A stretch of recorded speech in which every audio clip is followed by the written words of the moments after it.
మన దేశంలో చట్టాలకు కోర్టు తీర్పులకు జడ్జిల ఆలోచనలకు సూడోకు టెస్ట్ పెట్టిందో మహిళ. అది కూడా ఇట్లాంటి షాకింగ్ సూడోకు కాదు. ఏ చట్టంలో రాయనిది రాయలేనిది కేవలం న్యాయమూర్తులు తమ విచక్షణతోనే తీర్పులు చెప్పారు. మరి మీరైతే ఎలాంటి తీర్పు చెబుతారు? అసలు ఈ కేసే చాలా వెరైటీ కేసు. ఈ కేసులో ఓ బర్రెను ఎక్కడ కట్టిందనేది చూస్తారా, ఈనింది ఎక్కడ అని వెతుకుతారా? ఇదే ఆ మహిళ పెట్టిన సూడోకు చిక్కుముడి. మరి ఈ వెరైటీ కేసు ఏంటో డీటెయిల్డ్గా చూద్దాం.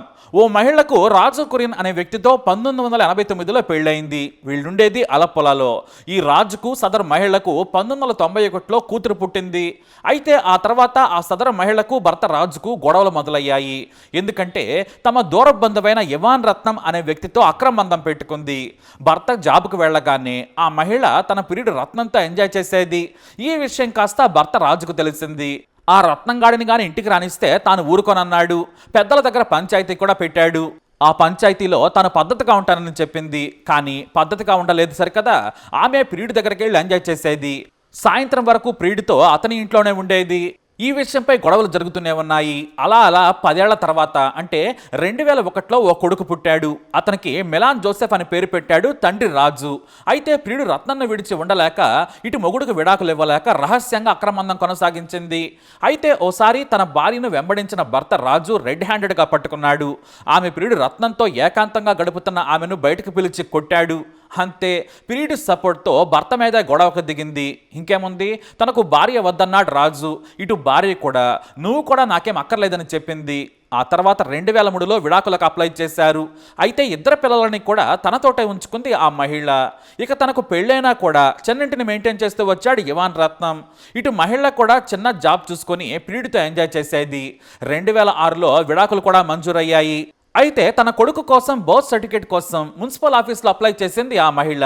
అయితే ఆమె ఇచ్చిన ప్రూఫ్స్లో భర్త పేరు రాజు అని ఉంది. కానీ కొడుకు తండ్రి పేరు స్థానంలో ఇవాన్ రత్నం అని రాసింది. ఇదేంటి అని అధికారులు అడిగారు. చూడమ్మా, తప్పు రాసావేమో సరిదిద్దమన్నారు. లేదు, నేను కరెక్ట్గానే రాశాను. నా పాత మొగుడి పేరు రాజు, నా ప్రియుడి పేరు రత్నం. నా ప్రియుడి పేరు తండ్రి స్థానంలో రాయాలని కోరింది. అతనికే పుట్టాడని తల్లిగా నేను చెబుతున్నానంది. నా లవర్ పేరు రాయమని డిమాండ్ చేసింది. అలా రాయడం కుదరదని ఆమె అప్లికేషన్ రిజెక్ట్ చేశారు అధికారులు. అంతేకాదు, ఆమె కొడుకు బర్త్ సర్టిఫికేట్ను లీగల్ సమస్యల లిస్టులో చేర్చారు. దీంతో ఆమె స్థానిక మున్సిపల్ కోర్టులో ఫిర్యాదు చేసింది. నా కొడుకు పుట్టినప్పుడు భర్త రాజే, కానీ రత్నానికే నా కొడుకు పుట్టాడు. నేను నా భర్తతో శృంగారంలో పాల్గొనలేదు. ప్రియుడితోనే కలిసిన తర్వాత నా కొడుకు పుట్టాడు. కాబట్టి రత్నం పేరును తండ్రిగా రాయాలని కోరింది ఆ మహిళ. దీంతో విచారణ జరిపిన స్థానిక కోర్టు సంచలన తీర్పునిచ్చింది. అక్రమ బంధం వల్ల పుట్టిన కొడుక్కి మహిళ ప్రియుడికి DNA పరీక్షలు చేయాలని ఆదేశించింది న్యాయస్థానం. దీంతో మహిళ ప్రియుడు రత్నం షాక్ అయిపోయాడు. పైగా మహిళ కొడుకుకు జీవన భృతి కూడా ఇవ్వాలని కోర్టు ఆదేశించింది. దీంతో నేను ఒప్పుకోనన్నాడు ఇవాన్ రత్నం. ఎందుకంటే అతనికి అప్పటికే భార్య పిల్లలు ఉన్నారు. ఇప్పుడు కానీ ప్రియురాలి కొడుకుకి తండ్రి తానేనని ఒప్పుకుంటే ఆస్తిలో వాటా ఇవ్వాల్సి వస్తుంది. పైగా భార్య కొడుకులు రత్నాన్ని అప్పటికే తన్నారు కూడా. తాను ఒప్పుకోనని హైకోర్టుకు వెళ్ళాడు రత్నం. ఎందుకంటే ఏదో మోజులో ఎంజాయ్ చేశాడు, కానీ తన మొదటి ఫ్యామిలీకి ఆస్తులకు ఎసరొస్తుందని ఊహించలేదు. కానీ అతని లవర్ మాత్రం తెలివిగా రత్నాన్ని ఇరికించేసింది. తాను తండ్రిని కాదని హైకోర్టుకు వెళ్ళాడు. అక్కడ కూడా మహిళ అదే చెప్పింది. నా కొడుకుకు తండ్రి రత్నం, నా భర్త కాదు అని చెప్పింది. ఇంకా పచ్చిగా తాను భర్తతో శృంగారంలో పాల్గొనలేదు, ఇతనితోనే కలుసున్నాను. కాబట్టి నా కొడుకుకు నిజమైన తండ్రి రత్నమే, కావాలంటే DNA పరీక్షలు చేయాలని కోరింది. అయితే హైకోర్టు ఆమెకు దిమ్మ తిరిగే తీర్పునిచ్చింది. నువ్వు నీ ప్రియుడితో కలిసిన్నప్పుడు కొడుకు పుట్టాడని చెబుతున్నావు. అదే నిజమైతే నువ్వు ఆ సమయంలో భర్తతో కలిసి లేనని సాక్ష్యాలు చూపించమన్నది కేరళ హైకోర్టు. కానీ ఆమె దగ్గర ఎలాంటి ఆధారాలు లేవు.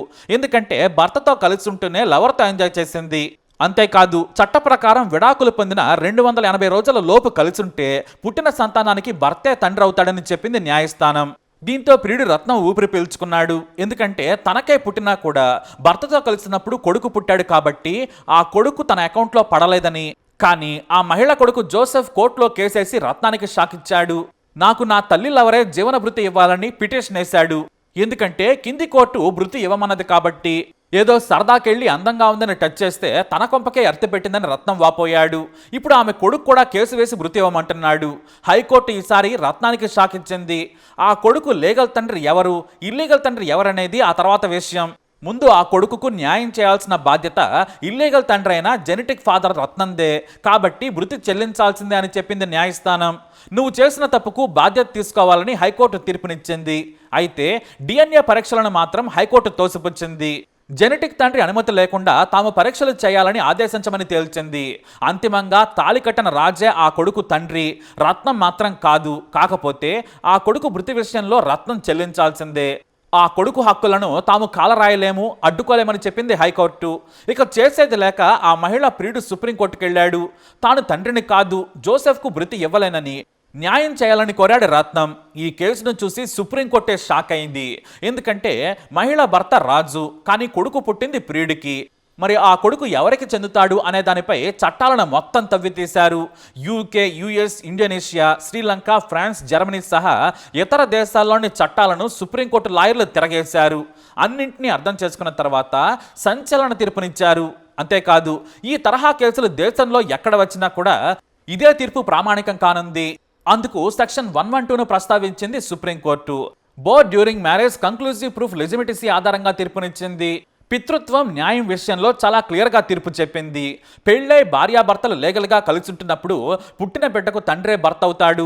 ఆమె వేరే వ్యక్తితో అక్రమంబంధం పెట్టుకుని కన్నా కూడా, అంటే బయోలాజికల్ ఫాదర్ ఎవరైనా కావచ్చు, భర్తతో కలిసి ఉంటుంది కాబట్టి ఆమె భర్తే లీగల్గా తండ్రి. ఇదే అంతిమ తీర్పని న్యాయమూర్తి జస్టిస్ కాంత్ తెలియజేశారు. ఈ తీర్పు భవిష్యత్తులో ఎవరు నిజమైన తండ్రి అనే చర్చకు దారి తీయకుండా, పిల్లలు ఇబ్బంది పడకుండా ఉంటుందని తెలిపింది. అంతేకాదు, ఆ మహిళా భర్త ఆస్తులు ఆ కొడుకుకు వారసత్వంగా చెందుతాయి. జెనెటిక్ ఫాదర్తో సంబంధం లేదు అని తీర్పు చెప్పేసింది. ఒకవేళ భర్తే తనకు ఆ బిడ్డ పుట్టలేదని సవాల్ చేస్తే మాత్రం దానికి కూడా తీర్పు చెప్పింది కోర్టు. తన భార్య గర్భవతి అయిన సందర్భంలో భార్యతో కలిసి లేనని నిరూపించుకోవాలి. సరైన ఆధారాలు కూడా చూపించాలి. లేదంటే ఆ బిడ్డకు తండ్రి అతనే అవుతాడు. కాబట్టి ఇందులో చిక్కుముడిలేవీ లేకుండా క్లియర్గా తీర్పునిచ్చింది సుప్రీంకోర్టు. అయితే ఈ తీర్పు ద్వారా రత్నం హాయిగా ఊపిరి పీల్చుకున్నాడు. ప్రియురాలిని వదిలేసి తన భార్య పిల్లలతో బ్రతుకుతున్నాడు. కానీ ఇటొచ్చి ఆమె కొడుకే ఇటు కాకుండా పోయాడు. ఎందుకంటే కోర్టు తీర్పు ప్రకారం తన తల్లి భర్తే తండ్రి. కాకపోతే నా భర్త కొడుకు పుట్టలేదని ప్రపంచమంతా వినేలా చెప్పింది. అలా అతని జీవితం నాశనమైంది. కానీ తండ్రి కాకపోయినా కూడా లీగల్గా ఆస్తులకు మాత్రం తన తల్లి భర్తే తండ్రి అయ్యాడు. అతని ఆస్తులకు వారసుడయ్యాడు. కాకపోతే ఇక్కడ గొప్పవాడు రాజు. ఏనాడు కూడా తన కొడుకును కాదనుకోలేదు. అతని మంచితనానికి మనం సెల్యూట్ చేయాల్సిందే. భార్య గలీజ్ పని చేసిన పిల్లల విషయంలో జాగ్రత్తగా ఉన్నాడు రాజు. కానీ ఆ మహిళా రత్నమే చండాలం చేసి దేశ న్యాయ వ్యవస్థకు సవాల్ విసిరారు. అయితే తన తండ్రి ఎవరో తెలుసుకునే హక్కు తనకు లేదా అని ప్రశ్నించిన ఆ కొడుకుకు మాత్రం సరైన తీర్పు రాలేదు. ఇదే ఇక్కడ మరో సవాల్. మరి మీరేం తీర్పునిస్తారు? ఖచ్చితంగా మీ అభిప్రాయాన్ని కామెంట్ ద్వారా తెలియజేయండి. ఈ వీడియో అప్డేట్స్ కోసం మై ఛానల్ ఫాలో అవ్వండి. అలాగే తప్పకుండా సబ్స్క్రైబ్ చేసుకోండి.